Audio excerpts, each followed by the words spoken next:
France میں مقیم کھاریاں کے سینئر صحافی آصف القادری کی جانب سے بیگا ویلفیئر فاؤنڈیشن کے جنرل سیکرٹری اور ادارہ منہاج القرآن کے سینئر رہنما حاجی ملک طارق محمود بیگا کی ایک بار پھر حرمین شریفین حاضری کی خوشی میں ان کے اعزاز میں ایک پروقار ظہرانہ دیا گیا۔ ظہرانے کی تقریب Ajwa restaurant G T road Kharian میں منعقد ہوئی، جس کی صدارت معروف سماجی شخصیت ڈاکٹر فیصل نواب نے کی، جبکہ فرینڈشپ بزنس گروپ کے چیئرمین اور بیگا ویلفیئر فاؤنڈیشن کے صدر چودھری ندیم منظور مہمان خصوصی تھے۔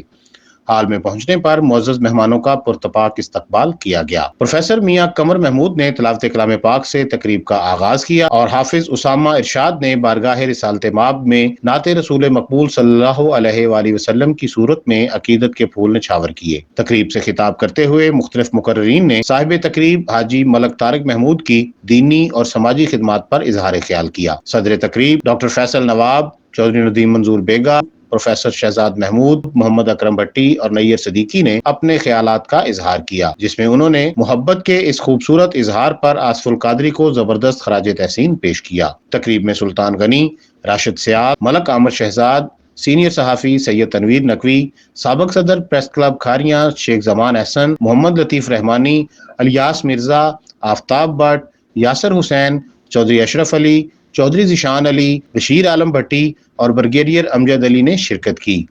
ملک طارق محمود نے تمام شرکاء کا شکریہ ادا کیا۔ پرتکلف ظہرانے کے بعد ڈاکٹر فیصل نواب نے دعائے خیر کروائی۔